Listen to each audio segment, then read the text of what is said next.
मैं मनदीप कौर आप सभी का अपने YouTube चैनल में स्वागत करती हूँ। तो आज मैं आप लोगों के लिए नया टॉपिक लेके आई हूँ, कॉलरबर्ग की थ्योरी, मोरल डेवलपमेंट थ्योरी। शुरू करते हैं अपना बिना टाइम वेस्ट किए। कॉलरबर्ग अमेरिकन थे। कॉलरबर्ग ने थ्योरी ऑफ मोरल डेवलपमेंट दिया, नैतिक विकास का सिद्धांत दिया, जिसमें सही और गलत की पहचान होना। बच्चे अपने सामाजिक परिवेश से ही नैतिकता और अनैतिकता को जानते हैं। कॉलरबर्ग ने नैतिक विकास का सिद्धांत दिया था। नैतिक विकास क्या होता है? नैतिक विकास होता है सही और गलत की पहचान होना।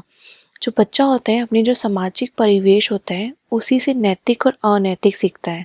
अगर हमारा आसपास का एनवायरनमेंट या पर्यावरण नैतिक है, यानी हमारे जो घर हैं उसके लोगों की जो मेंटल प्रोसेस है, जो मेंटल थॉट्स हैं, वो नैतिक हैं, तो बच्चा भी नैतिक सोचेगा।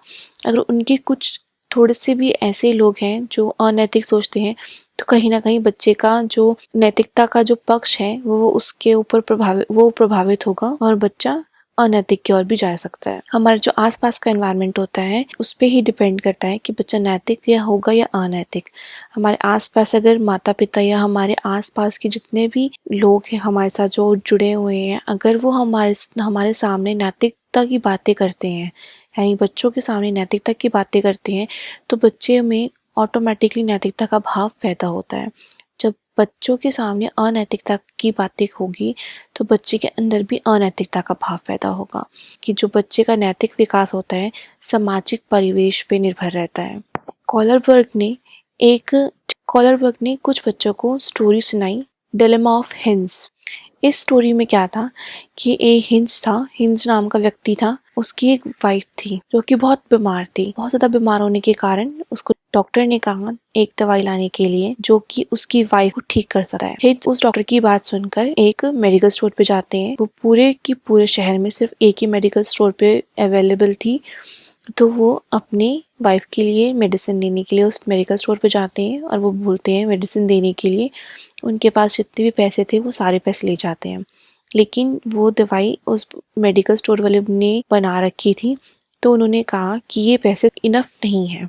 उनको उस दवाई के लिए और पैसे चाहिए थे जो कि उनके पास नहीं थे। तो मेडिकल स्टोर वाले ने उनको दवाई देने से मना कर दिया। तो हिंस दुविधा में पड़ गए कि अगर मैं दवाई नहीं लेके जाऊंगा तो मेरी वाइफ की डेथ हो सकती है और मैं दवाई लेकर कैसे जाऊं, मेरे पास तो इतने पैसे नहीं है। तो हिंस ने क्या सोचा, हिंस ने उसको चोरी करने का सोचा और हिंस ने उसको चोरी कर अपनी वाइफ को वो दवाई खिला दी या पिला दी। तो उससे उसकी जो वाइफ है वो ठीक हो गई। तो यही स्टोरी बताते हुए कॉलरबर्ग ने कुछ लोगों से पूछा और अपना ये नैतिक विकास का सिद्धांत दिया। इस स्टोरी में कुछ पॉइंट आते हैं, जैसे मोरल डिलेमा, नैतिक दुविधा। नैतिक दुविधा क्या होती है?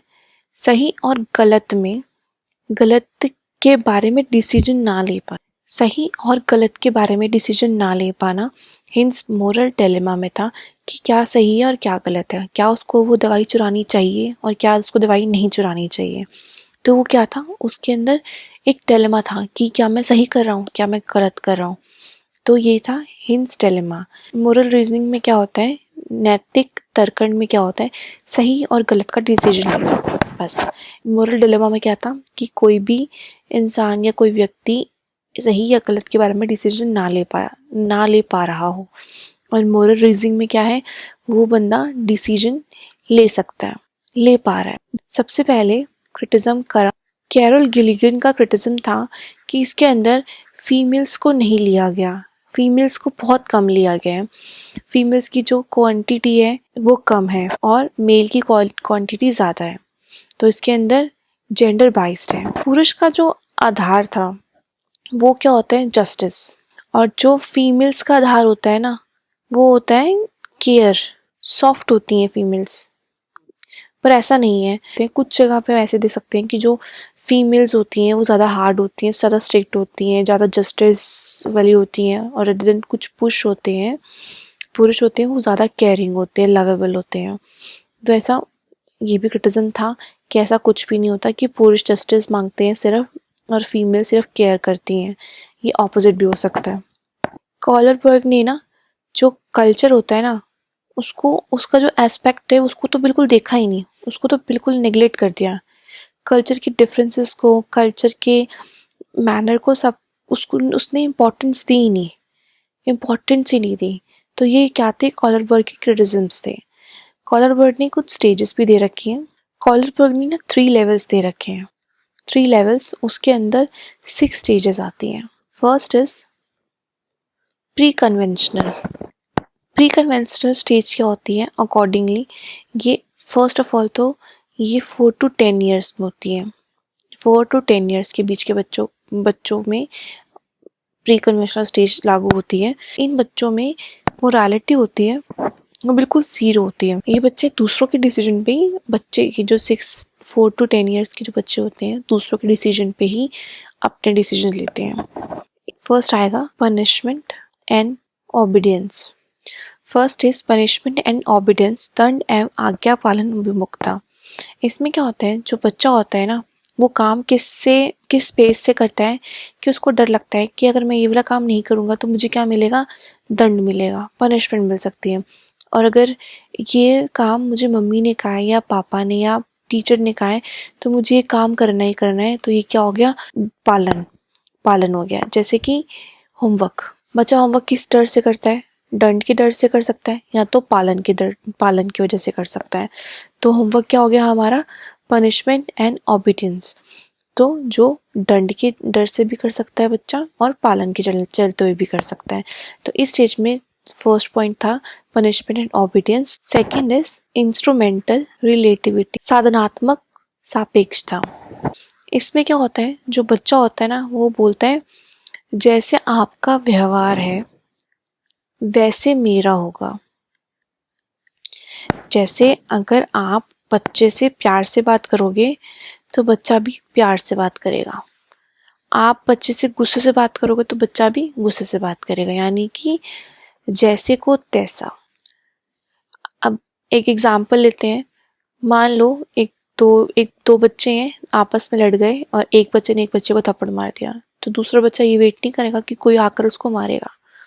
दूसरा बच्चा साथ साथ में अपना बदला ले लेगा, साथ साथ में थप्पड़ मार देगा कि तूने मुझे कैसे मारा। तो इसमें क्या है, इंस्ट्रूमेंटल रिलेटिविस्ट में कि जैसे को तैसा, जो आप सामने वाला व्यवहार करता है वैसा ही वो बच्चा भी व्यवहार उसी प्रकार से करेगा।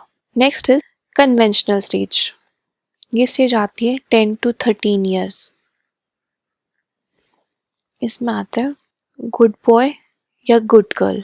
मैं आप लोगों को सजेस्ट करूँगी कि जो टर्म्स है ना, conventional stage, good boy, good girl या इंस्ट्रूमेंटल रिलेटिविस्ट, ये सब आप लोग इंग्लिश में लर्न करें। हिंदी में इसको लर्न करना इज़ वेरी डिफ़िकल्ट।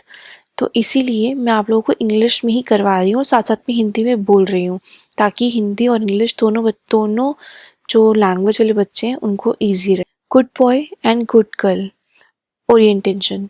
इसमें जो बच्चा होता है वो अच्छा बनने की कोशिश करता है, अच्छा बनने की कोशिश करके उसको वो रिवॉर्ड पाता है, उसको रिवॉर्ड चाहिए होते हैं अच्छा बनने की।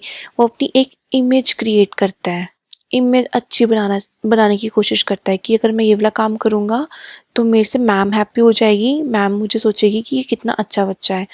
तो ये बच्चे क्या करते हैं इस एज में कि इमेज बनाने की कोशिश करते हैं। इसी का सेकंड पॉइंट आता है, ये कह सकते हैं सेकंड स्टेज है इसका, लॉ एंड ऑर्डर ओरिएंटेशन।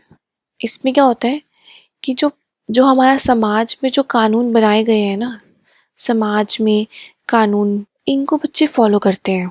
इनकी भावनाओं का बच्चे अच्छे से ख्याल रखते हैं कि समाज और कानून को नहीं तोड़ना, समाज का कहानी टालना और कानून को नहीं तोड़ना, समाज व कानून की व्यवस्था को बनाए रखना।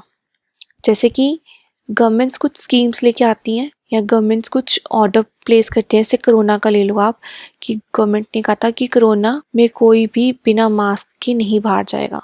तो क्या किया हम लोगों ने, गवर्नमेंट के लॉ एंड ऑर्डर को हमने प्रॉपरली फॉलो किया, उसको तोड़ा नहीं, उसको ब्रेक नहीं किया, क्योंकि वो हमारे फ़ायदे के लिए ही थे। ऐसी सपोज करो रेड लाइट पे स्टॉप हो जाते हैं हम लोग, तो ये क्या है, एक लॉ एंड ऑर्डर है जो हम लोग फॉलो करते हैं या जो बच्चे फॉलो करेंगे। नेक्स्ट पढ़ते हैं post conventional stage, 13 years and above. Post conventional stage में क्या होता है, बच्चा बड़ा हो गया, अब वो जो पहले डिसीजन समाज या उसकी फैमिली लेती थी ना, अब वो खुद लेगा। अब उसको ज़रूरत नहीं है, अब वो नहीं देखेगा कि समाज क्या सोच रहा है, अब वो खुद से लेगा, खुद को प्रायोरिटी देना शुरू कर देता है वो। First is social contract orientation. Social contract orientation, नियम लोगों के भले के लिए हो तो वो ठीक है, लेकिन उस नियम से किसी को नुकसान होता है तो वो नियम तोड़ देने चाहिए। इस स्टेज पे आके बच्चा ये सोचता है कि अगर ये नियम हमारे लिए फ़ायदेमंद नहीं है तो इस नियम को पालना करने की कोई ज़रूरत नहीं है। सपोज करो रेड लाइट, अगर रेड लाइट से कोई जा रहा है और किसी को चोट लग जाती है तो क्या वो रेड लाइट पे वेट करेगा डॉक्टर पे जाने के लिए? नहीं ना। तो वो रेड लाइट को तोड़ेगा और आगे बढ़ेगा। तो क्या होगा, उसने अपने अकॉर्डिंग नियम को फॉलो किया, लेकिन उसको लगा कि अब ये नियम को तोड़ना चाहिए, तो वो नियम को तोड़कर आगे भी बढ़ सकता है। नो, तोड़कर जाएगा। This is social contract orientation. Next is universal ethical principle orientation, सार्वभौमिक नैतिक सिद्धांत। इसमें क्या होता है, बच्चा अब दूसरों के लिए कुछ करता है। जैसे सपोज करो महाराणा रंजीत सिंह, उन्होंने क्या किया, दूसरों की अच्छाई के लिए अपनी जान कुर्बान कर दी। भगत सिंह, महात्मा गांधी और गौतम बुद्धा, बंदा बहादुर सिंह जी, तो इन्होंने क्या किया, यूनिवर्सल एथिकल प्रिंसिपल अपनाया कि दूसरों के भले के लिए खुद को कुर्बान कर देना।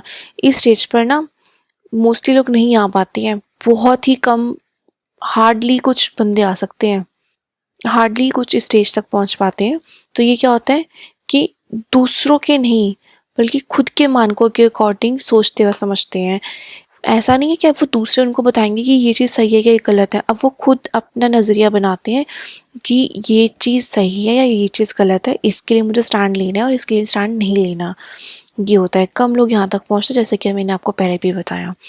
तो यही थे हमारे कॉल पर के कुछ stages and levels. Thank you for watching. I hope आपको ये वीडियो बहुत पसंद आए।